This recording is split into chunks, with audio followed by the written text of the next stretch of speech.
Bienvenido al canal de YouTube del pastor José Manuel Sierra. Pero bueno, entendimos que era un tiempo especial. El día 14 de marzo del 2020 vimos en la televisión al presidente de España, al presidente del gobierno, diciendo que se declaraba el estado de emergencia y que no podíamos salir a ninguna parte. Pensábamos realmente que iba a ser algo de unas pocas semanas. De hecho, yo me resistí hasta el último momento a cerrar la iglesia. El día jueves de esa semana me dijeron algunos hermanos, incluido Armando, probablemente tengamos que cerrar la iglesia el domingo. Y yo dije, ¿cómo vamos a cerrar la iglesia el domingo? Con lo que cuesta abrir una iglesia en España, como para cerrarla ahora, ¿no? Pero sí, nos vimos obligados a cerrarla. Pero en aquellos días teníamos el gran privilegio, la gran ventaja de vivir dentro de la iglesia. La iglesia era nuestra casa también. No teníamos dinero para alquilar y tuvimos que habilitar unos cuartos de la iglesia, y lo que pensábamos que iba a durar un tiempo corto duró más de 4 años y medio viviendo dentro de la iglesia. Pero eso fue una gran ventaja y fue una oportunidad que el Señor nos dio, porque las cámaras muy sencillitas, muy rudimentarias que teníamos en aquel momento estaban dentro de la iglesia y nosotros estábamos dentro de la iglesia. Entonces encendíamos las cámaras y yo dije, bueno, yo voy a predicar exactamente igual el jueves, a nadie. Solamente estábamos allí Miriam y Elena y este que les habla. Pero bueno, yo pensaba dentro de mí, alguien nos verá. Por ahí habrá algún loco que se conecte y vea estos cultos, ¿no? Y llegaba el domingo y yo volvía a predicar otra vez. Nunca había tenido como pastor, en más de 40 años que llevo sirviendo al Señor, nunca había tenido la experiencia de predicar a sillas vacías. Poca gente o mucha gente, pero nunca a una iglesia vacía. Pero yo lo hacía exactamente igual. Pero créanme que en más de una ocasión, sobre todo en los primeros cultos, me pasó por la mente, ¿qué estoy haciendo? ¿De qué sirve esto? Nadie está viendo esto. Nadie está escuchando este culto. Y estuve a punto de parar y decir, bueno, cortemos la emisión, esto no tiene ningún sentido. Pero en esos días comenzábamos a recibir cientos y cientos de mensajes de todo el mundo, hermano. Créanme. De los barcos que se quedaron varados en alta mar, que no pudieron entrar al puerto, de todas partes del mundo, creyentes que sus pastores cerraron la iglesia y nunca en esos meses hicieron absolutamente nada, ninguna actividad.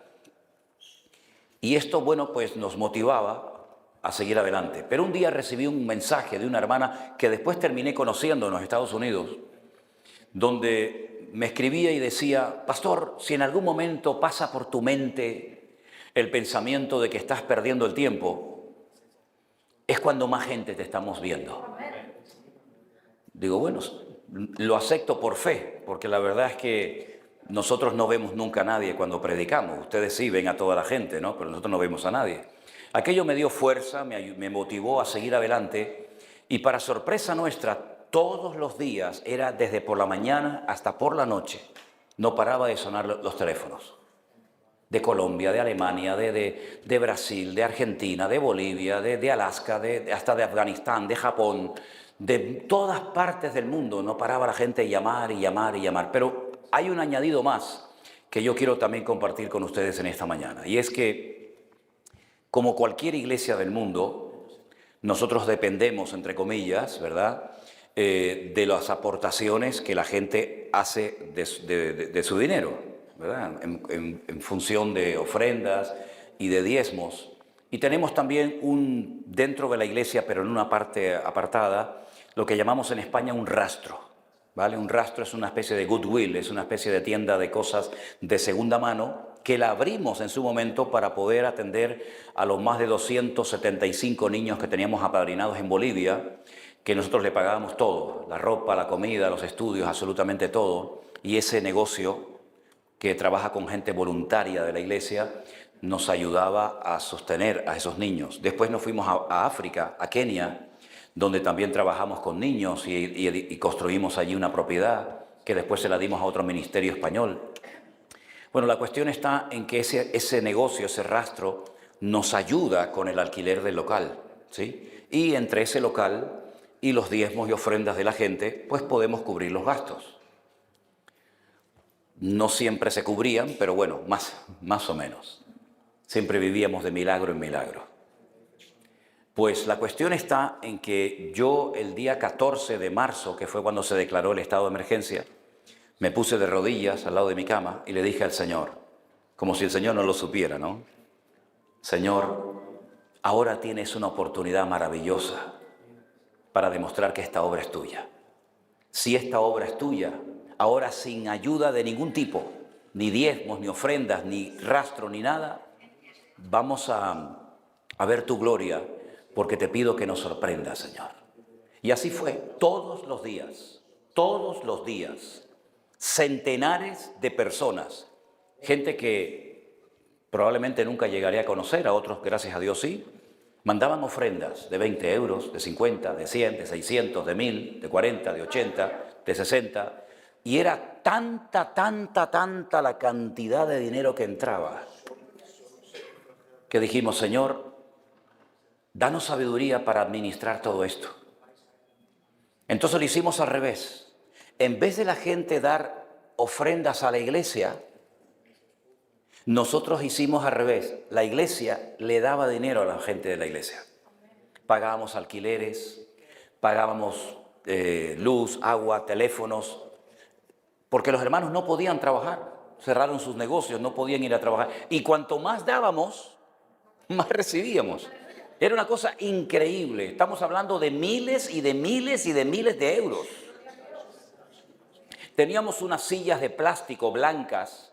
No sé cuántos de ustedes vieron aquellos cultos. ¿Alguien vio aquellos cultos a puerta cerrada? Bueno, entonces saben de qué estoy hablando. Las sillas se rompían, de lo viejas, de lo gastadas que estaban. Las sillas se rompían y la gente no caía al suelo por el poder de Dios, ¿eh?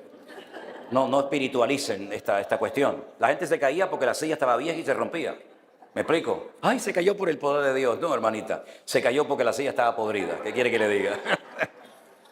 Entonces dije, bueno, vamos a comprar sillas. Pero claro, el tema es que ningún negocio tenía tantas sillas como las que necesitábamos como iglesia.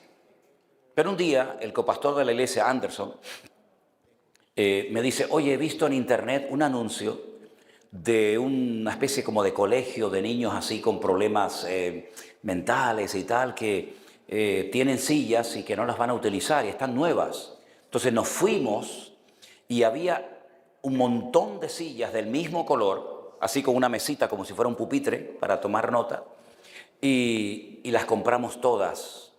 Y aún no habíamos abierto la iglesia para los hermanos. Pudimos cambiar la alfombra, la moqueta del suelo, que estaba ya la pobrecita que no daba más. En su día fue azul, pero ya era, sí, ya tirando a negra, ya más bien tirando a negra, pero bueno, sí cambiábamos de color de vez en cuando la iglesia, ¿no? Fue algo tan espectacular, hermanos, tan espectacular, pero independientemente de esto, que es también importante y bonito decirlo, era la gente que se convertía. Centenares de gente que había salido de la brujería, del catolicismo, del comunismo, de todos los ismos que se puedan ustedes imaginar, cantidad de gente, y sobre todo muchos hombres que no iban a las iglesias, sino iban sus esposas, pero ellos frente a la pantalla de su televisión o de su ordenador, veían el culto y un día y otro día y otro día. Yo hacía los devocionales por teléfono, por WhatsApp, para los miembros de nuestra iglesia. Pero un día dije, oye, ¿y si este devocional cortito, como ustedes saben, en vez de hacerlo por WhatsApp para el grupo de hermanos que éramos de la iglesia, lo hago por internet? A lo mejor alguna persona lo vería. Bueno, ¿para qué fue aquello? Como recibíamos tantas preguntas, porque había mucha gente que se habían marchado de las iglesias, quemados, hartos, desilusionados, etcétera. Gente con 10, 15, 20, 30 años sin querer congregarse en ningún lado, cansados de iglesias, de pastores, de Biblia y de todo el mundo. Se me ocurrió decir, bueno, si yo hago un programa de preguntas y respuestas, a lo mejor hago 3 o 4 programas que lo llamé el Pastor Online, que por cierto hace tiempo que no lo hago, tengo que volver a hacerlo. Hago 3 o 4 pastores online, respondo a la gente todas las preguntas y así ya me dejan tranquilo. fue peor entre comillas, ¿no? Porque más preguntas y más preguntas y más preguntas. La gente muy agradecida, muchísima gente se dio cuenta de que estaban en lugares equivocados. Muchísima gente se dio cuenta de que por encima de la Biblia no hay pastor, ni obispo, ni reverendo, ni vainas, que la palabra de Dios es soberana y cuando una persona se llame como se llame y sea quien sea, dice o enseña, comparte cosas que no están en la palabra de Dios, esa persona no tenemos por qué oírla, ni someternos, ni muchísimo menos. Es más, si usted se queda, usted se hace copartícipe de todo ese relajo y de toda esa manipulación y mentiras, etcétera, etcétera. Claro, lógicamente yo recibía muchos correos, no todos eran bonitos, no todos eran, pastor, qué bendición, qué alegría, algunos me querían matar. Pero bueno, está bien, no pasa nada. La cuestión está en que era tanta la gente que se ponía en contacto con nosotros. Siempre dijimos, gente que tenga, dijimos y seguimos diciendo, gente que tenga iglesia, gente que tenga congregación, sigan en su iglesia, siempre y cuando, lógicamente, ¿verdad?, sea una iglesia de sana doctrina. Pero si usted no tiene una iglesia, si usted está enfermo en casa, de hecho, ha habido mucha gente que aceptó al Señor, que ya están en la presencia del Señor, durante todo el tiempo de la pandemia. Ya tenemos unos cuantos ya, que los hemos mandado a la presencia del Señor, también allí, ¿verdad? Señor, danos sabiduría para organizar todo esto. Cuando nos íbamos a dormir, la gente de Latinoamérica nos llamaba y nos decía, buenos días, pastor. Digo, no, buenos días, no, hermana, aquí son las 3 de la mañana. Ay, perdón, hermano. Oramos al Señor, me puse un día de rodillas y le dije, Señor, me tienes que dar sabiduría para organizar todo esto. Esto es algo que se nos ha ido de las manos. Estamos hablando ya de miles y miles de personas y esto me tienes que dar sabiduría para organizar. Entonces, estaba orando en mi oficina y me viene a la mente, me viene al corazón. No es que todo lo que venga a la mente y al corazón es de Dios, cuidado, cuidado. Pero me viene a la mente, puedes atender a toda esta gente virtualmente. Presencialmente nunca vas a poder conocer a todo el mundo, ni todo el mundo te va a conocer a ti. Pero virtualmente, a través de las redes, vas a poder ministrar a miles y miles de personas al mismo tiempo.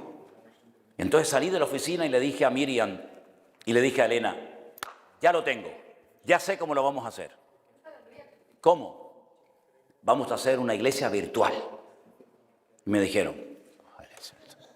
iglesia, papá, por favor, iglesia virtual. ¿Qué es eso de iglesia virtual? Digo, no lo sé, pero Dios nos dará la sabiduría, porque a mí nadie me enseñó ni había oído jamás el término iglesia virtual.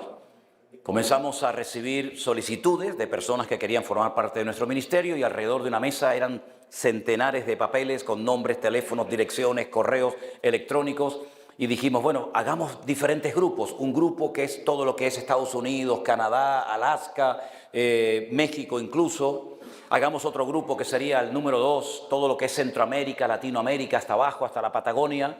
Y un grupo número 3 que sería Europa, ¿verdad?, incluso gente de Israel, etc. Y así pues decidimos clasificar a la gente por distintas franjas horarias, pero ahora ¿quién va a atender a esa gente? Yo no puedo estar 24 horas al día delante de una pantalla de televisión o una cámara predicando 24 horas. Señor, tienes que darnos obreros, danos colaboradores, danos personas que nos ayuden. Y Dios comenzó a levantar gente y nos puso en contacto, claro, en base a la confianza, porque ni ellos me conocían mucho a mí, ni yo los conocía a ellos o a ellas prácticamente de nada. Y Dios comenzó a levantar gente, por ejemplo, como Germán. ¿Germán vino? ¿Está por aquí? Ah, ok, ahí estás. Es que con estas luces de aquí para detrás no veo nada. Gente como Germán, su esposa, que también estaba por aquí, ¿verdad? ¿Dónde estás? Allá atrás Sandra, ¿verdad? Dios comenzó a levantar gente por todo el mundo. Y entonces dijimos, bueno, reuniones de hombres, reuniones de mujeres, reuniones de matrimonio. Después digo, pero hay que atender a los niños. Hay que tener escuelas dominical para los niños, los adolescentes, para los jóvenes, reuniones de oración. Y hermanos, esto fue algo que yo creo sinceramente que nació del corazón de Dios. Porque no tiene ningún sentido que esto primeramente haya comenzado y que se haya mantenido en el tiempo, que ahora ya hemos cumplido ya 4 años. Y hermanos, todo esto, ¿saben quién lo ha hecho? Nuestro Dios. Muchos han criticado esto, pero la gloria se la lleva el Señor. Aleluya. Denle ese aplauso a Él. Él es el único digno de alabanza. Aleluya. Amén. Y saben, hermanos, estamos aquí porque todo esto lo ha hecho el Señor. Ahora yo le voy a pedir dentro de un ratito a Germán que pase también, ¿verdad? Y hermanos, hemos conocido a miles de personas. Llevamos 4 años. Y mire, la fuerza nos la da el Señor, porque sinceramente si no fuera por Dios, esto no hay quien lo aguante. De verdad, nos vamos a Estados Unidos y son miles de personas. Hemos salido de cultos a las 3 y 4 de la madrugada. Porque yo quiero saludar a todo el mundo y abrazar a todo el mundo bueno, y conocernos, ¿verdad? Aunque sea un poquito por encima. Y hemos estado en Colombia, hemos estado en Ecuador, hemos estado en montones de lugares, ¿verdad? Y tantos otros lugares que todavía deberíamos de ir. Tenemos las puertas abiertas en Australia. Tenemos medio mundo para poder ir a visitar a la gente que se ha convertido, que se han reconciliado con el Señor. ¿Cuánta gente se ha reconciliado con el Señor en estos años? ¿Cuánta gente? La labor que los colaboradores y colaboradoras hacen es espectacular. Créanme, espectacular. Todos los días, o en el grupo 1, o en el 2, o en el 3, hay alguna actividad. Todos los días. Germán, por ejemplo, es el coordinador de todos los varones de Europa. Y hacen todas las semanas una reunión que poco a poco se ha ido consolidando. Claro, también hay que decir que no todo lo hemos hecho bien. Hemos aprendido, hemos cometido errores. Y también ha habido gente que se han querido aprovechar. La mayoría, muchos de ellos económicamente. Personas que querían tener centenares de correos, de teléfonos, de direcciones para ellos ir a visitarlos, hacerse pasar por pastores. ¿Cuántas páginas, cuántos canales de YouTube, cuántos canales o páginas en Facebook han abierto con mi nombre? Y yo no tengo Facebook, yo no tengo YouTube personal, pero devocionales del pastor José Manuel Sierra. Y a los pocos días te dice una hermana, ya mandé la ofrenda, pastor. Digo, ¿a dónde mandó la ofrenda? No, es que me dice la persona que para poder ver los devocionales tengo que dar una ofrenda. Digo, ese no soy yo, lo siento mucho, perdió su dinero. Nosotros no pedimos dinero, jamás hemos pedido dinero a nadie. Dios suple nuestras necesidades. El Señor tiene todo preparado, la comida, la ropa, y si tenemos que dormir en una gasolinera, dormimos, y tenemos que dormir en un aeropuerto en el suelo. Durante años, Elena y yo hemos dormido en el suelo, en los aeropuertos así de medio mundo, y en cualquier parte, y en cubiertas de barcos. Durante años yo he dormido con mi saco de dormir y una almohadita en la cubierta de un barco porque no tenía ni dinero ni para poder pagar nada, o en gasolineras. Es decir, no nos mueve el dinero, ¿saben? Ahora bien, tengo también que decirles algo, porque ya somos maduros, o se supone que somos gente madura. Yo una de las primeras preguntas que le hice a Germán, digo, oye, esta iglesia no es nuestra. Nosotros no tenemos un local propio en Holanda. No tenemos local, no tenemos una iglesia física. Eso es algo que el Señor, si Dios quiere, lo hará, y si no, no pasa nada, ¿verdad? Nuestros planes tienen que adaptarse a los planes del Señor, no el Señor a nuestros planes, ¿verdad? Entonces, tenemos un grupo precioso de hermanos en Bélgica, tenemos hermanos preciosos en Madrid que se reúnen en muchos lugares. En algunos lugares hay pastor, como por ejemplo nuestro hermano Alberto, por ejemplo Osman en Colombia, Iván en Alicante, pero en otros lugares se reúnen virtualmente, y gloria a Dios, ¿verdad? Pero este local no nos lo han dado gratis, ¿eh? Serán hermanos en Cristo, pero tienes que pasar por caja. Sí, porque somos hermanos hasta que nos tocan el bolsillo. Por ejemplo, en Houston nos abrieron las puertas una iglesia de 15.000 miembros y nos dijeron, sí, pastor, venga con su gente. Claro, él no pensaba que el viernes, tuvimos jueves, viernes y domingo, él no pensaba que iban a ir tantas multitudes de gente. Entonces, cuando vieron que el jueves y el viernes fueron multitudes de personas de medio país, nos pidieron que hiciéramos cultos con ellos sábado y domingo. Y recogieron ofrendas, pero no vimos ni un centavo. Se las quedaron ellos, y eso Dios lo sabe. Y cuando nos fuimos nos pasaron la factura hasta del papel higiénico que había gastado la gente en la iglesia. Y tuvimos que pagar miles de dólares de la limpieza, de los ujieres. Allí cobraba hasta las hormigas que entraban al culto cobraban. El de la batería cobraba, el del piano cobraba, el del sonido cobraba, el ujier cobraba, el policía cobraba, todo el mundo cobraba, menos uno, ahí cobraba todo el mundo. Y este lugar no nos lo han dado gratis. Este lugar, yo ayer pregunté y me parece que son 1.700 euros, ¿no, Germán? ¿Sí o no? 1.300. Bueno, pues nosotros nunca recogemos ofrenda, y para nosotros nada. Yo no vengo aquí por dinero, yo vengo aquí pagando. Nosotros pagamos por predicar, no cobramos por predicar, es al revés. Entonces dice, ay, ¿cuánto cobra usted por predicar? ¿Yo? Usted no tiene dinero para pagarme a mí, querido. A mí me paga el Señor, no se preocupe. Nosotros venimos aquí, pagamos para predicar. La gasolina pagamos nosotros, la comida la pagamos nosotros. Así que no nos mueve el dinero. No voy a venir yo de Canarias para venir aquí para que me dé una ofrenda, por favor. Hasta ahí podíamos llegar. Pero entre todos, en estos días que nos vamos a gozar y vamos a recibir de la palabra y todo eso, yo creo que lo justo sería que en vez de un hermano pagar todo, entre todos, si aportamos nuestro granito de arena, cubrimos todo. Y una vez que cubramos ya no tenemos que levantar más ofrendas. Tenemos que levantar entre todos en 3 días 1.300 euros. Bueno, yo creo que somos lo suficiente maduros y cada vez que levantemos una ofrenda, que repito, no es para nosotros, no es para nuestros gastos, no es para eso, es para pagarle a los hermanos que nos han alquilado este lugar, pues cuando se cuente la ofrenda, hay tanto. Una vez que cubramos los gastos ya no hace falta recoger ninguna ofrenda. Porque no hacemos esto por negocio, hacemos esto para la honra y para la gloria del Señor. Amén, hermanos. Así trabajamos, así nos movemos. Germán, un momentito, por favor. Ven, hermanito.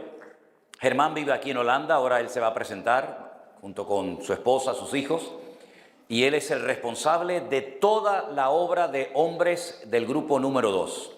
Y si quiere, pienso que también sería bueno que contara brevemente cómo él Perdón, del grupo 3, te estoy metiendo en el 2, el 3, disculpen.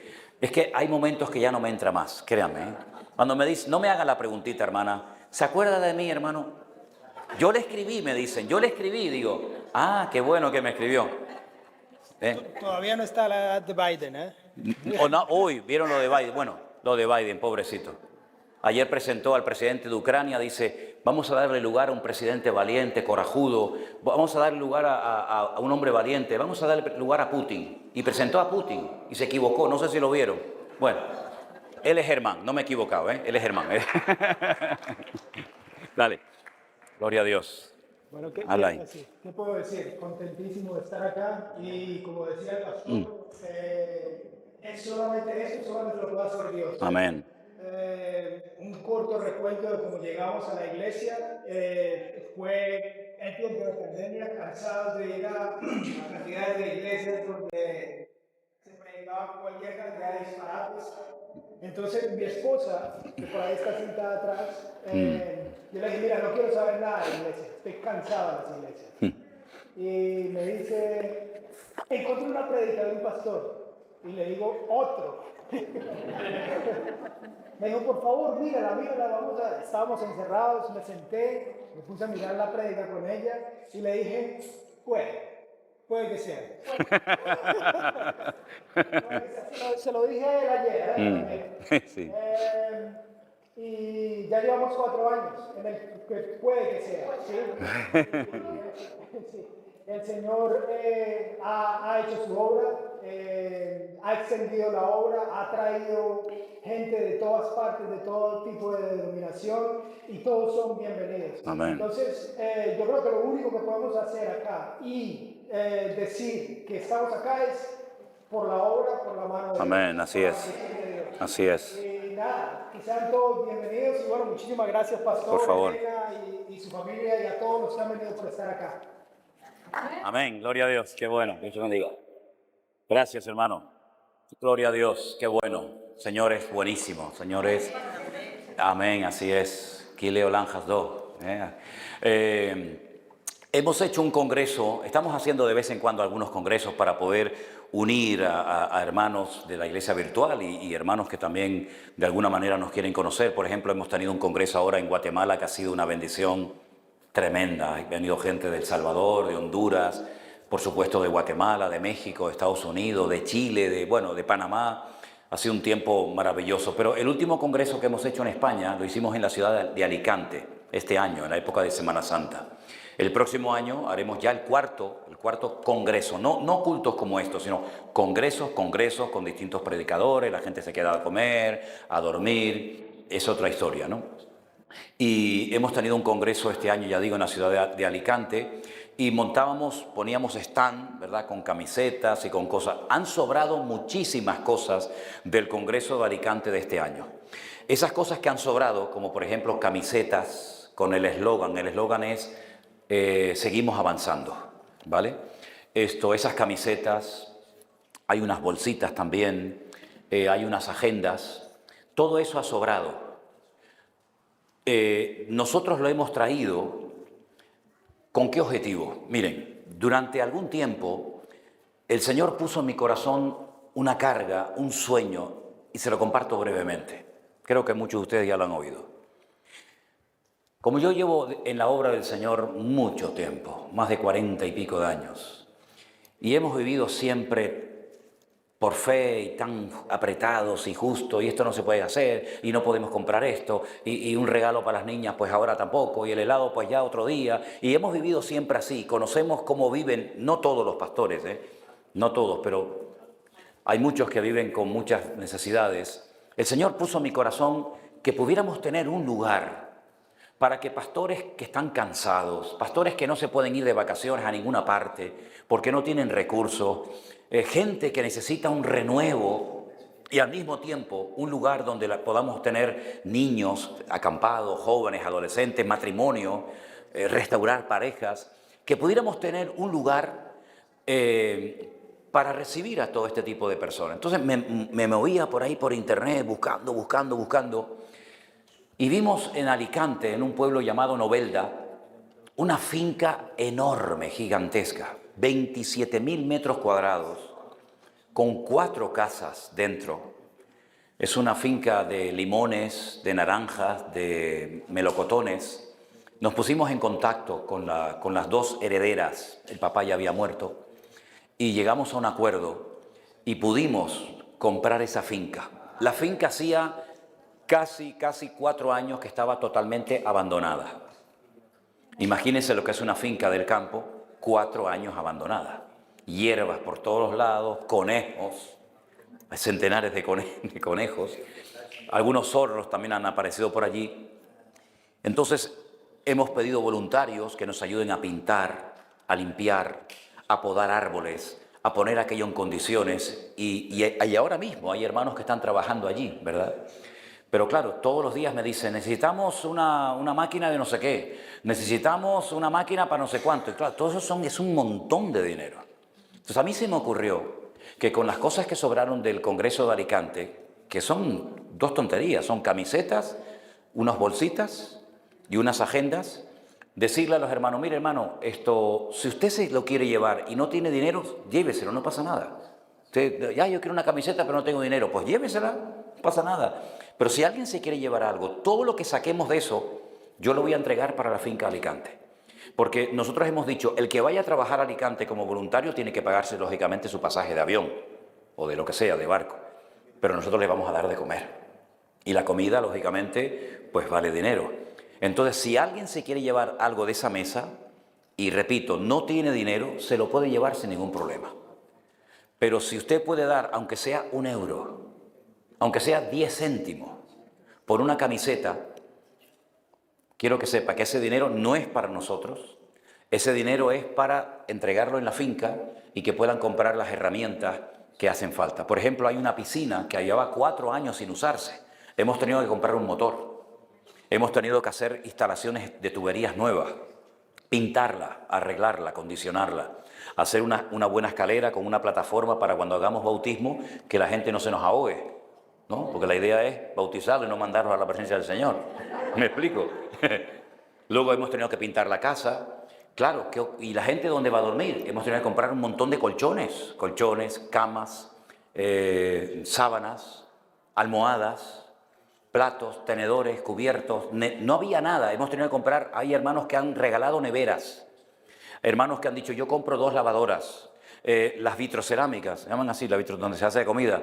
Hemos tenido que poner de todo, y las 4 casas en este momento, gracias al Señor, todas tienen su aparato de aire acondicionado, su microondas, su lavadora, su nevera y ¿qué más? Las camas. Gracias a Dios, las casas por dentro están muy bien, y todo esto ha sido gracias a la generosidad de los hermanos. Y si en algún momento alguno de ustedes siente en su corazón el ir a ayudar, pues te hablas conmigo, ¿vale? O alguna persona dice, pues mira, yo conozco a un pastor que está mal, que está desanimado, que está triste, que necesita un descanso, pues se hablan conmigo y hacemos todo lo posible por ayudar a restaurar ministerios. porque lo que queremos es curar a los heridos y no terminar matándolos, sino curar a los heridos, que las familias se puedan ir de descanso, de vacaciones, y que puedan estar un tiempo tranquilos en aquel lugar. Amén, hermanos. Así que todo esto lo quería decir antes de compartirles la palabra. Gloria a Dios. Amén. Una preguntita nada más, hermano. ¿Dónde vamos a comer? ¿O dónde van a comer los hermanos? Cada uno se busca la vida. Ok. La pregunta es, ¿hasta cuándo yo puedo estar aquí arriba? A la hora que quieras, 4 de la tarde. Hasta las 4 de la tarde. Bueno, si alguien por favor se queda dormido, sobre todo no ronque, porque puede despertar a que está al lado. Lo digo más que nada por eso. ¿Ok? Muy bien, hermanos. Quiero compartirles un poquito de la palabra. Creo que lo que dije era necesario decirlo, pero vamos a pasar a la palabra. El quinto libro del Nuevo Testamento, ¿cómo se llama? El quinto libro del Nuevo Testamento. Deuteronomio del Nuevo Testamento. Ah. Del Nuevo Testamento. Hechos de los Apóstoles. Eso es. Qué fea la palabra testamento, ¿eh? Qué feo la palabra testamento. Un testamento es un documento oficial que hace una persona que sabe que se va a morir. Por eso hace testamento. ¿Acaso Dios se iba a morir? Tenía que hacer un testamento y dejar por escrito su última voluntad. Pero así es como llamamos a nuestras Biblias. Antiguo Testamento. Después se arrepintió, hizo otro. Entonces, ¿cuál es el verdadero? ¿El antiguo o el nuevo? Una persona no puede hacer 2 testamentos, porque a la hora de leer el testamento, ustedes imagínense, ¿verdad? No fueron testamentos lo que Dios hizo, fueron pactos. Pactos. El Nuevo Testamento o el Nuevo Pacto, el quinto libro del Nuevo Testamento, lo escribió un doctor que dicen que también podía ser un abogado, y me refiero a Lucas. Lucas escribió 2 libros, el libro que lleva su nombre, el Evangelio de Lucas, y el libro de los Hechos. Algunos se preguntarán, ¿y por qué tenemos 4 evangelios? ¿Es que con uno no llegaba? Bueno, gracias al Señor que tenemos 4 evangelios, porque cada uno de ellos nos presenta una óptica, nos presenta una panorámica de la vida de Jesús completamente diferente a la del otro. Cuando termine esta reunión, cada uno podrá contar algo diferente de lo que oyó o de lo que vio o experimentó en esta reunión. Unos destacarán algo, otros destacarán otra cosa. Y eso fue lo que pasó con los 4 evangelistas, ¿verdad? Mateo es un hombre que, como judío, discípulo de Jesús, él conocía muy bien las Sagradas Escrituras y como judío, él decide escribir un evangelio para evangelizar, para alcanzar a gente de su raza, de su etnia, gente que conocían las Escrituras. Por eso el Evangelio de Mateo es un evangelio donde se emplean muchos textos del Antiguo Testamento o del Antiguo Pacto, para que se cumpliera lo dicho por el profeta, porque él intentaba demostrar que Jesús no era un falso Mesías, como tantos que habían venido, sino que fue el verdadero Mesías. Pero hay que demostrarlo con las Sagradas Escrituras. Y por eso él se esfuerza en dar una serie de enseñanzas y una serie de profecías que Marcos, Lucas y Juan no tocan. Porque el objetivo de Marcos no es evangelizar a los judíos, sino a los romanos. Por eso él presenta a Jesús de una forma diferente, no como el Mesías, porque para los romanos, ¿quién era el Mesías? Ni siquiera conocían la palabra Mesías. Sin embargo, los romanos, que eran los que controlaban, los que dominaban el mundo de aquella época, ellos dividieron el mundo en 2, ciudadanos romanos y esclavos, no hay más. O eres ciudadano romano y disfrutas de todos los privilegios, o eres un esclavo y no tienes ningún privilegio. Entonces él presenta a Jesús como un siervo, como un esclavo obediente, fiel al Padre, que cumple todas las órdenes, que no se revela al Padre, sino todo lo contrario. Y eso impactaba mucho a los romanos. Porque ¿en qué soñaba un esclavo? En escaparse, en obtener la libertad. Pero sin embargo el Señor Jesucristo, ¿en qué se gozaba? En cumplir con la voluntad del Padre. Diciendo incluso aquello de, no se haga mi voluntad, sino la tuya. Sin embargo, Lucas le escribe a un hombre de mentalidad griega, que no tiene nada que ver con un romano ni con un judío. Los griegos buscaban, dice la Biblia, sabiduría. Y eran personas que le daban mucha importancia, digamos, al culto al cuerpo, ¿verdad? Ellos fueron los inventores de las Olimpiadas y todas estas cosas. Eran hedonistas, eran personas con una promiscuidad sexual terrible, ¿verdad? Y entonces él escribe a Teófilo con la intención de presentar a Jesús como el hombre perfecto. Los griegos siempre buscaban la perfección, por dentro y por fuera. Y Jesús es el hombre perfecto, el que cumple todos los estándares de la vida. Sin embargo, Juan, que tiene en mente a los creyentes, a los que ya han entendido el Evangelio, a los que ya se han hecho seguidores del Mesías, del Señor, él presenta a Cristo de una forma completamente y mucho más amplia que Mateo, Marcos o Lucas. Él, por ejemplo, lo que hace es escoge 7 milagros. De todos los que hizo el Señor, escogió solamente 7. Y esos 7 milagros están en el capítulo 2, 4, 5, 6, 6, 9, 11. Él presenta a Cristo de 7 formas diferentes. Un Mesías que es capaz de convertir H2O, el elemento del agua, en vino. Eso no lo había hecho jamás nadie. Así, en segundos, por un acto de obediencia. Llenad las tinajas hasta arriba. Y en ese acto de fe, en ese acto de obediencia, se produce el milagro. Pero luego en el capítulo 4, ves a un hombre pidiéndole misericordia y clemencia por un siervo que tiene enfermo, pero que no está allí presente. Pero el Señor le dice, ve, tu criado ha sido sanado. Demostrando el Señor de esta manera que su palabra viaja en el espacio y llega al hogar de esta persona necesitada mucho antes que la persona que vino a pedir por este. Pero en el capítulo 5 encontramos por primera vez un estanque muy famoso en Jerusalén llamado el estanque de Betesda, donde hay una multitud de enfermos que no van al templo porque en el templo hay inmoralidad, hay corrupción, hay manipulación y prefieren irse a las aguas putrefactas de un estanque llamado Betesda a esperar supuestamente el movimiento del agua que lo producía un ángel, que nunca venía el ángel, dicho sea de paso, pero preferían esperar en una mentira que esperar en el templo, que hace mucho tiempo que la gloria de Dios se había marchado de aquel lugar. Y el Señor llega y le pregunta a uno, ¿cuánto tiempo hace que estás ahí esperando tu milagro? Y le dice 38 años. Mucho tiempo, querido. Ya te has acostumbrado a vivir de esa manera. Ya hablas de tu enfermedad. Ya presentas excusas. Pero mi pregunta es, ¿todavía hay un rayo de fe? ¿Todavía tienes el más mínimo deseo y esperanza de cambiar de vida? Y él dice, es que no tengo a nadie. No tengo a nadie que me meta en el agua. Es que yo no te estoy preguntando eso.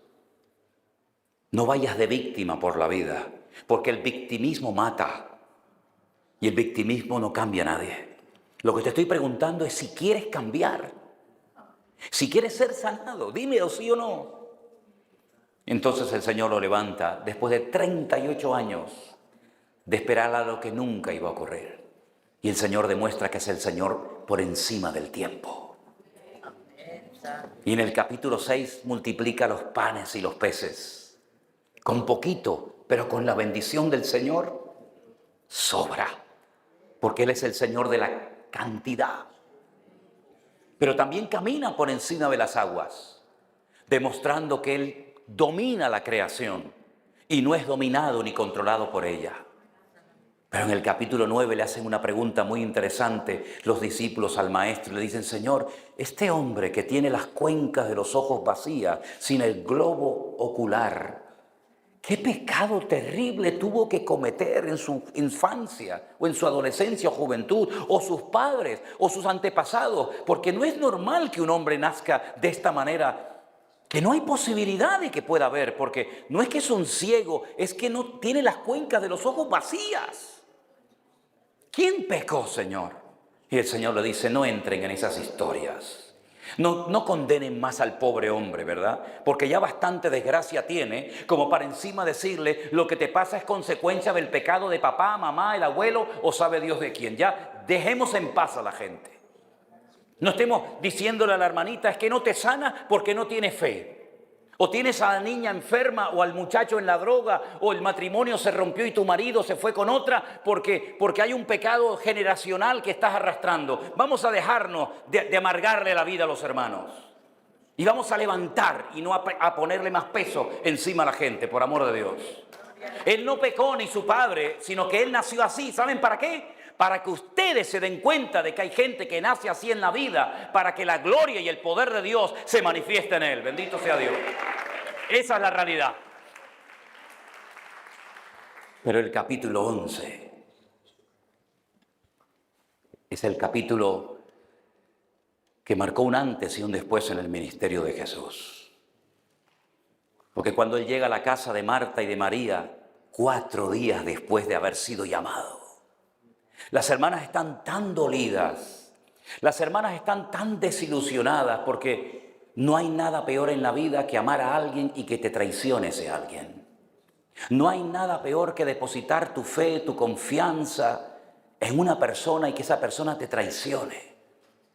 Y estas hermanas, si trataron en la vida gente bien al Señor, fueron ellas, que se quitaban la comida de la boca por atender al Señor y tenerlo bien cómodo y a gusto en su hogar. Y nunca le pidieron al maestro nada, solamente una vez. Cuando mandan a un mensajero y le dicen, el que amas, no es cualquiera, el que amas está enfermo, ven rápido a sanarlo. La enfermedad tenía que ser terrible porque para presionar tanto al Señor, ¿verdad? Y utilizan la coletilla de el que amas, el que ama. No te estoy pidiendo por un desconocido, sino a uno que tú amas, que es tu amigo. Ven pronto. Y la Biblia nos enseña que llegó 4 días más tarde. Y entonces las dos, aquella que era afanada, ¿verdad? Y la otra que parecía más espiritual, se le fue toda la espiritualidad. Y las dos le dijeron al maestro, si hubieras estado aquí cuando te mandamos a llamar, nuestro hermano no habría muerto. Mi hermano se ha muerto por tu culpa, porque yo te llamé, yo clamé, como tú me enseñaste. Pedid y se os dará, buscad y hallaréis, llamad y se os abrirá. Yo hice todo lo que tú me dijiste y no me funcionó. Y mi hermano hoy en día está en un cementerio muerto, no porque nosotros no hicimos nuestra parte, sino porque tú nos has fallado y está muerto en este momento. Y el Señor Jesús les dice, quiero recordarles algo que ustedes saben como buenas judías, que vuestro hermano resucitará. Y ellas dicen, sí, ya lo sabemos, no somos ateas, no somos paganas, creemos en la resurrección de los muertos. Pero yo no quiero que mi hermano resucite en el día postrero. Me hubiera gustado que no se muriera hoy. Y el Señor dice, es que yo soy la resurrección y la vida. Y el que cree en mí, aunque esté muerto, vivirá. Vamos al cementerio. Señor, vamos al cementerio. Es que hace 4 días que murió. Sí, ya lo sé. Ya sé que ustedes, los judíos, han inventado ese cuento de que a los 3 días el alma se va del cuerpo y ya no viene hasta el día postrero. Ya sé que científicamente la materia se convierte en líquida a las 72 horas y ya no hay posibilidad de nada. Ya sé todos esos cuentos. Pero quitar la piedra. Y empiezan ahí, señores, que hueles, que esto, que aquello. Y es el Señor tratando de convencer a las hermanas del muerto de que todavía hay posibilidad y esperanza. Porque donde está el Señor, siempre hay esperanza. ¿Cuántos dicen amén? Y todo eso lo encontramos en los evangelios y decimos, Señor, qué tremendo. Y el evangelio de Juan termina diciendo Juan, y no es una exageración. Él dice, pienso que si se hubieran escrito una por una las cosas que el Señor hizo y enseñó, no cabrían los libros en el mundo. Pero estas se han escrito para que creyendo en ellas tengáis vida eterna. Y uno lee los evangelios y dice, qué bonito todo esto, pero cuando se fue el Señor, ya se acabaron los milagros, se acabaron las maravillas y las proezas, y ahí viene el libro de los Hechos, donde encontramos que se siguen haciendo milagros, y vidas siguen siendo transformadas y cambiadas. Ya no está el Señor físicamente como está en Mateo, en Marcos, en Lucas y en Juan, pero el Señor le dice, id por todo el mundo y predicad el evangelio a toda criatura. Y estas señales seguirán a los que creen. En mi nombre Y ahí vemos en el libro de los Hechos que aquella promesa se cumplió. Y vemos cómo la gente se sanaba y eran libertados los endemoniados y se establecía la palabra del Señor por el mundo. Y vemos que aunque Él no estaba físicamente, Él dejó su Espíritu Santo para que esté con vosotros para siempre. Porque yo rogaré al Padre para que os envíe al Consolador, para que esté con vosotros para siempre. Él tomará de lo mío y os lo hará saber. Y Él os recordará todo lo que yo os he enseñado. Y Él me glorificará a mí. Y Él convencerá al mundo de pecado, de justicia y de juicio. Así que os conviene que yo me vaya. Porque si yo no me fuese, el Consolador no vendría. Así que ir a Jerusalén y esperar la promesa del Padre. ¿Qué es la promesa del Padre? No tenían ni idea. Pero el Señor les dice, antes de empezar, esperen en Jerusalén.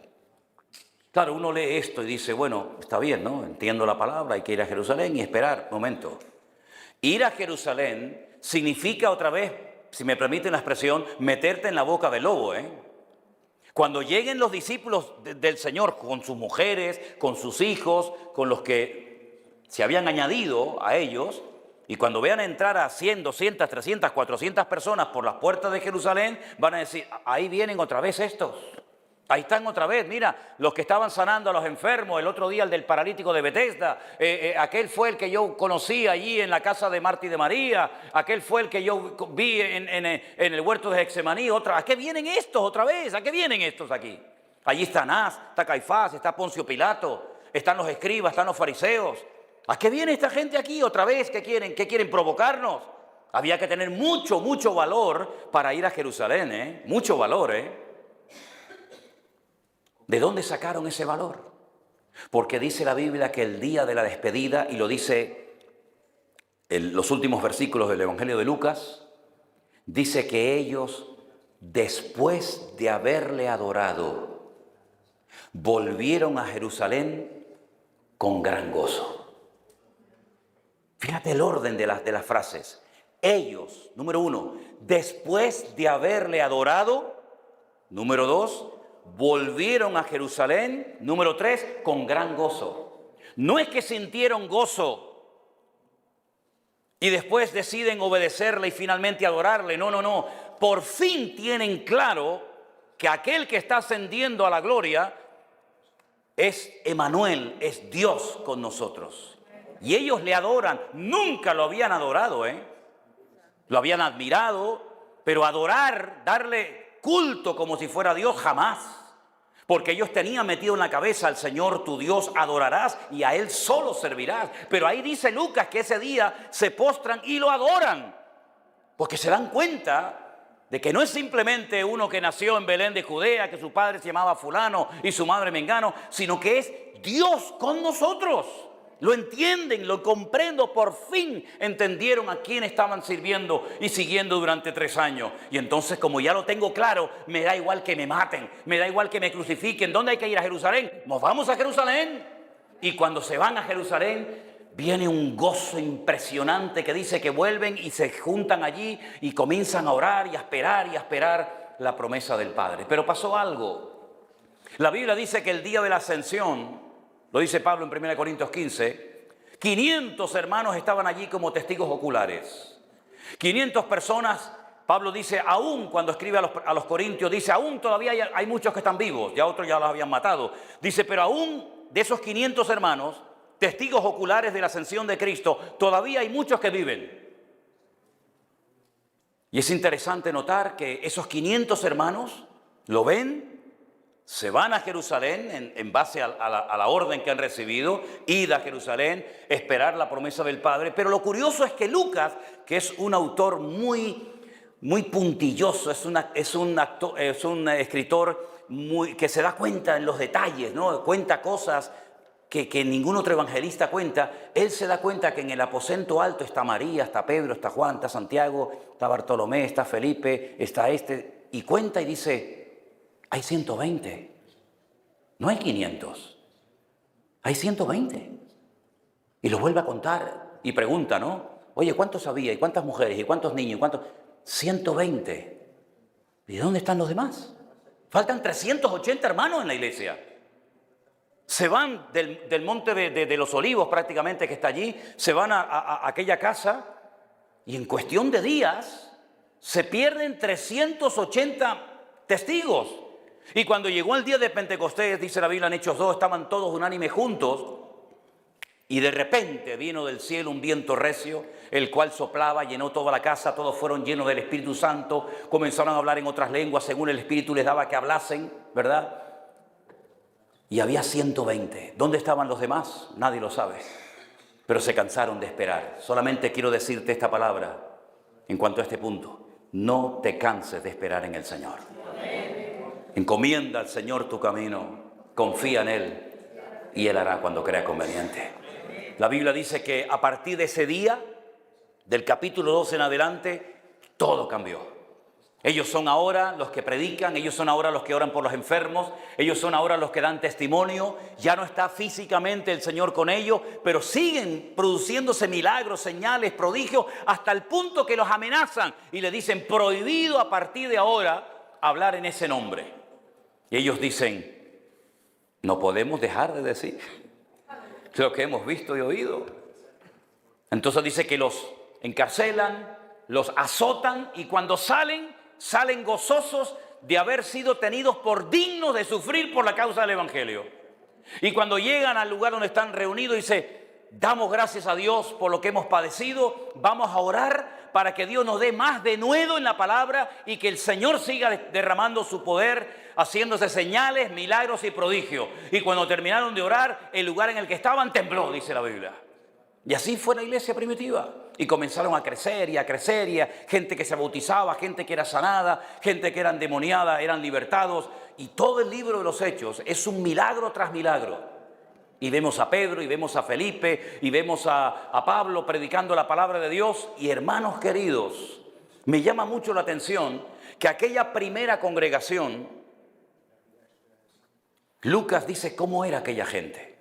Porque yo creo que si tenemos que imitar a alguien, y si tenemos que inspirarnos en un modelo, aquí lo tenemos en la palabra de Dios. Y dice Lucas a través del libro de los Hechos, capítulo 2, verso 43, sobrevino temor a toda persona, cosa que se ha perdido en Europa. El temor de Dios ha desaparecido. Ya no hay temor de Dios, Europa está en coma. ¿Pero por qué Europa ha perdido el temor de Dios? Porque la iglesia también lo ha perdido. Porque la iglesia no ha impactado a la sociedad. Es la sociedad la que se ha metido dentro de la iglesia. Y la sociedad es el reflejo de la iglesia. Y la iglesia al mismo tiempo es el reflejo del mundo. De hecho, a algunos les resulta más fácil pecar dentro de la iglesia que fuera de la misma. Pero en aquellos tiempos dice que había respeto de Dios, había temor de Dios. Se hacían muchas maravillas y señales por medio de los apóstoles verdaderos, no como los que hay hoy en día, que todo el mundo es apóstol, pero olvídate de eso. Algunos no son ni convertidos, pero se llaman apóstoles, ¿no? Todos los que habían creído estaban juntos y tenían en común todas las cosas. Vendían sus propiedades y sus bienes y los repartían a todos según la necesidad de cada uno. Es impresionante. ¿Tú has visto alguna vez esto en tu iglesia? Y no sé si lo verás. Pero así es como vivían los cristianos. ¿Para qué queremos tantas propiedades y tanto patrimonio cuando hay tanta necesidad en la obra que no avanza por falta de recursos? Pues dice que vendían sus propiedades y las repartían. Y no solamente eso, perseveraban unánimes cada día en el templo, partían el pan en las casas, comían juntos con alegría y sencillez de corazón, alabando a Dios y teniendo favor con todo el pueblo. Y el Señor añadía cada día a la iglesia a los que habían de ser salvos. ¿Cuántos dicen amén? Esto es una maravilla de iglesia, esto es una pasada. Ahora, ¿esta gente qué era? ¿Eran pentecostales? ¿Eran bautistas, metodistas, anglicanos, católicos? ¿Te das cuenta que esas vainas vinieron siglos más tarde, que fue lo que destruyó a la iglesia? Esta gente no tenían títulos, esta gente eran gente que amaban al Señor y a su palabra y querían honrarle y obedecerle. Y por eso pasaba lo que pasaba. Maravillas, prodigios. Capítulo 3 nos habla de un pobre hombre que todos los días lo ponían a la puerta del templo, de una de las puertas del templo de Jerusalén, para pedir limosna. ¿Y saben quién aparece por allí? ¿Quiénes fueron? Pedro y Juan. Casi nada. Pedro y Juan van a las 3 de la tarde, que era la hora de la oración de la tarde. Se ora 3 veces al día y la oración de la tarde es a las 3. Y cuando iban a entrar al templo, este pobre hombre pedía limosna. Y ellos le dicen, Pedro y Juan, repito, no tenemos ni plata ni oro. Una iglesia rica, una iglesia próspera, una iglesia donde vamos a ver que no había necesitados, una iglesia que la gente repartía todo, que pasaba por mano de los apóstoles, y ellos dicen, y no es mentira, no tenemos ni plata ni oro. No es como estos que predican prosperidad y siempre prospera el mismo. Me dice, pero usted no cree entonces en la prosperidad. Que yo no creo en la prosperidad. Que yo no creo en la prosperidad. Pero si todo lo que tengo me lo ha dado el Señor. Todo lo que tengo en la vida. Todo lo que tengo en la vida me lo ha dado por añadidura el Señor. Pero o prosperamos todos o no prospera nadie. Lo que no puede ser es que todos giren en torno a uno. Y que ese uno sea como la sanguijuela, dame, y nunca se sacia. Claro que creemos en la prosperidad, pero no como una meta, no como un objetivo, sino como un medio para alcanzar objetivos, de extender el reino y la palabra del Señor. Y ahora Pedro podía haber dicho, yo soy rico, no tengo ni plata ni oro, pero tengo algo mejor que la plata y el oro. En el nombre de Jesucristo, levántate y camina. Es verdad, hoy en día cualquier iglesia a la que usted visite, miren esto aquí dentro. ¿Cuánto vale eso? Gloria a Dios que lo tienen los hermanos, yo me alegro. Miren este techo de madera, ¿saben cuánto vale este techo de madera? ¿Saben cuánto vale todo esto? Esto vale un montón de dinero. Tenemos plata y oro, pero podemos decir en el nombre de Cristo, levántate y anda. ¿No sería mejor decir, no tenemos ni plata ni oro, pero en el nombre de Jesús, levántate y camina, ¿verdad? Esa era la realidad de la iglesia primitiva, una iglesia que tenía de todo, pero donde todo se repartía proporcionalmente para que hubiera igualdad en la casa del Señor. Había un espíritu de generosidad, no de avaricia, no de puño cerrado, sino de manos abiertas, para que la obra del Señor no tuviera necesidades, sino que pudiera realmente estar atendida. Y esa vida, ese modelo, ese estilo de vida, le impactó tanto a Lucas que lo puso en su libro, llamado el Libro de los Hechos. Pero miren lo que dice un poquito más adelante. La multitud de los que habían creído, capítulo 4, verso 32, era de un corazón y de un alma. Escuche, ninguno decía ser suyo propio nada de lo que poseía, sino que todos tenían todas las cosas en común. Con gran poder los apóstoles daban testimonio de la resurrección del Señor Jesús y abundante gracia era sobre ellos. Así que no había necesitados entre ellos, porque todos los que poseían heredades o casas las vendían y las traían el precio de lo vendido y lo ponían a los pies de los apóstoles y repartían a cada uno según su necesidad. Qué bendición de iglesia, Dios mío. Qué bendición de iglesia. Si nosotros realmente queremos madurar y crecer en el Señor, hay varios elementos que son indispensables y quiero compartirlos rápidamente. Número 1, poner la mirada solamente en Dios. ¿Cuántas veces hemos dicho Elena y yo cuando viajamos por ahí por medio mundo? Sí, entendemos lo del amor, lo del cariño, entendemos que estén agradecidos, todo eso lo entendemos, pero por favor, pongan la mirada en el Señor, ¿vale? ¿Cuántas desilusiones se han llevado gente, a lo mejor algunos de ustedes aquí presentes, no lo sé, por haber puesto excesiva confianza, excesivo, énfasis en la persona en el que ministraba y han apartado su mirada del Señor? Pongan su mirada solamente en el Señor. Número 2, que la palabra sea la base y el fundamento de su vida, no las emociones, no los sentimientos, no a mí me parece, es que yo creo, es que yo soñé. Mire, estamos viviendo en unos tiempos en los que tenemos que recurrir más a la palabra y dejarnos de menos emociones y de menos sentimientos. Es que usted no cree en lo sobrenatural, que yo no creo en lo sobrenatural, pero si yo soy un milagro viviente, yo soy un milagro con pies. A mí Dios me liberó, que algunos no saben ni lo que es eso. A mí Dios me liberó y a mí Dios me sanó y a mí Dios me salvó. Claro que creo en las manifestaciones del poder de Dios. Es que las he visto, las he contemplado en carne propia. Yo no soy de aquellos que dicen, no, cuando los apóstoles murieron y se terminó de escribir la Biblia, pues ya los milagros desaparecieron. ¿Dónde dice eso? ¿Dónde dice eso? No lo dice en ninguna parte. No, es que yo no lo he visto, eso es otro tema. El que usted no lo haya visto, yo tampoco he visto Plutón, ni Júpiter, ni Saturno, y sin embargo están ahí. El Señor no ha cambiado, Él es el mismo ayer, hoy y ayer y por los siglos. Los que hemos cambiado somos nosotros los cristianos. Los que hemos cambiado somos nosotros los que decimos que somos hijos de Dios, ¿verdad? Pero el poder de Dios sigue estando a su disposición para hacer maravillas y prodigios. Y si el Señor me quiere sanar, gloria a Dios, lo creo. Y si no me quiere sanar, gloria a Dios, también le daré la gloria al Señor. Porque como dijo aquel, aunque tú me mates, te seguiré alabando, porque yo sé que mi Redentor vive. Así que no soy creyente por lo que puedo obtener a cambio. Aunque a partir de hoy nunca más oyeras ni a una sola de mis oraciones, te seguiría, Señor, porque sé en quién he creído. ¿Cuántos dicen amén?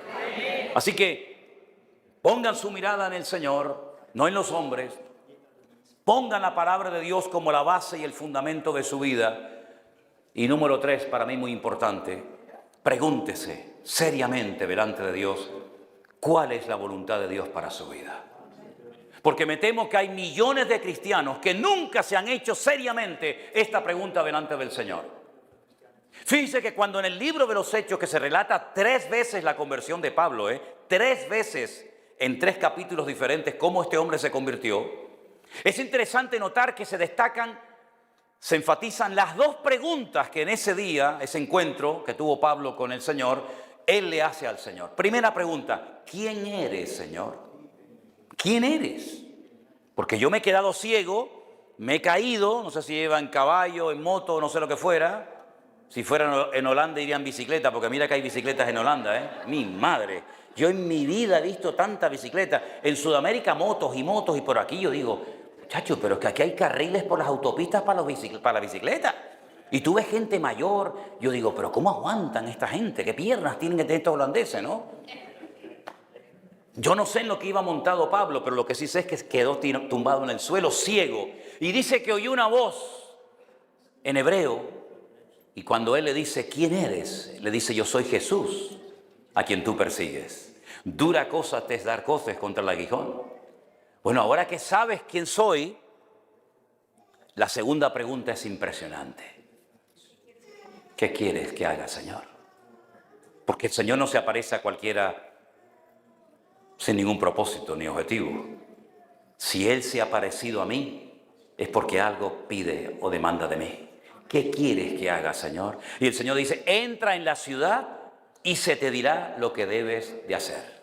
Y mira cómo el Señor se lo dijo, utilizando aquel llamado Ananías, ¿verdad? Si nosotros nos atreviéramos seriamente a preguntarle con la edad que tienes, da igual si eres ya un hombre mayor o un adolescente o casado, soltera, viuda, desesperado, desesperada. Si nos atreviéramos a preguntarle de verdad al Señor, Señor, ¿para qué me has traído a Europa? ¿Para qué me has traído al Evangelio y a la iglesia? ¿Para qué vivo en Holanda? ¿Qué hago yo en Holanda, en este país que está todo el día lloviendo? ¿Qué hago yo aquí, Señor? Llévame a un sitio de más calorcito, Señor. Pregúntale al Señor, ¿qué hago yo aquí con mis 18, 20, 30, 40, 50, 70, 80 años? ¿Qué hago yo aquí en el mundo? ¿Qué hago yo aquí? ¿Para qué nací yo, Señor? Porque podían haber nacido 20 o 30 millones de hermanitos tuyos. Pero se quedaron por el camino. No llegaron a la meta, mijo. No llegaron. ¿Dónde se quedaron? A mí no me interesa dónde se quedó el otro. Yo llegué el primero. Eso es lo que a mí me interesa. Y si cuando era así un punto con un rabo horrible llegué, imagínate ahora que tengo a Cristo en mi corazón, que todo lo puedo en Cristo que me fortalece y que soy más que vencedor. Aleluya. Pregúntale al Señor, ¿qué quieres con mi vida, Señor? ¿Qué quieres hacer con mi vida? Porque oye, a lo mejor el Señor quiere que te dediques a lo que te estás dedicando. Gloria a Dios, qué bueno. Qué bueno. Pero si te estás dedicando y perdiendo tu tiempo y tu dinero y tu energía a algo que no es la voluntad de Dios? ¿Te imaginas haber pasado por la vida y no haber hecho la voluntad de Dios? Yo sé para lo que yo nací, lo tengo más claro que el agua. Yo sé a lo que Dios me ha llamado y también sé a lo que no me ha llamado. A lo que me tengo que dedicar y a lo que no tengo que dedicarme ni perder el tiempo. Y eso te da una paz, te da una tranquilidad, porque sé que lo que hago es la voluntad de Dios para mi vida. ¿Te imaginas que te estés enamorando, tengas una relación con el hombre equivocado? ¿Tú te imaginas eso? ¿Tú te imaginas que ese tan guapo, ese tan no sé qué, no sea el hombre de Dios para tu vida? En vez de la clave va a ser el clavo, vas a tener toda la vida clavado. Tú imagínate que te estés enamorando de la muchacha equivocada. Y tú estés todo, ¿verdad? Y que en vez de después el príncipe azul sea el príncipe morado. Imagínate. Pregúntate de verdad, Señor, ¿qué estoy haciendo con mi vida? Porque te digo una cosa, solamente tenemos una vida. Nosotros no somos como los hindúes que creen en la reencarnación, que después nos reencarnamos en vaca, en piojo, en murciélago, en búfalo. No, tenemos una vida nada más. Está establecido por Dios que los hombres mueran una sola vez y después de esto el juicio. Hebreos 9:27. Por lo tanto, pregúntate, ¿qué estoy haciendo con mi vida? No ganar dinero, formar una familia, comprarme un buen carro, un buen coche, viajar por aquí, viajar por allá. Si no, si eso está muy bien, si no hay nada malo en eso. Pero ese es el objetivo de Dios para tu vida. Eso es para lo que el Señor permitió que tus padres se conocieran como se conocieron allá. Y tú nacieras, y tú vinieras aquí a Europa. Pregúntale todo eso al Señor. Porque las personas que a lo largo de la historia se atrevieron a preguntarle al Señor, ¿qué quieres hacer con mi vida? Esas personas afectaron la historia y no la historia les afectó a ellos. Y si no, mira a Pedro, mira a Felipe, mira a Tomás, mira a Pablo y mira a tantos y tantas personas que dijeron, Señor, no se haga mi voluntad, sino la tuya. Y si estás luchando, pues te recuerdo que también el Señor tuvo que luchar en el huerto de Getsemaní. Porque incluso le llegó a pedir al Padre, pasa de mí esta copa. Pero ¿es que acaso habría alguien más digno que él para ir a la cruz a morir? ¿Podría haber ido Miguel, el arcángel Miguel? ¿Podría haber ido Gabriel? No había nadie más digno como él. Su sangre era perfecta y limpia. Y si él se hubiera negado a ir a la cruz, tú y yo estaríamos condenados eternamente al infierno. No habría esperanza de salvación. Porque no había sustituto, no había plan B. Dios no tiene plan B, Dios tiene un solo plan. Y el plan es usarte, bendecirte, que usted madure, que usted crezca y que seas un instrumento útil en las manos del Señor, para que no pases por esta vida sin pena ni gloria, sino haciendo y cumpliendo con la voluntad de Dios para tu vida. ¿Cuántos dicen amén? Aleluya. Cierre tus ojos, oramos en esta mañana. Aleluya. Gracias, mi Dios. Cierra tus ojos en esta mañana, mi querido hermano y amigo. Hemos oído algo de la palabra de Dios en esta mañana y queremos acercarnos ahora a su presencia. Queremos ahora de verdad poner la mano en el arado y cumplir con la voluntad de Dios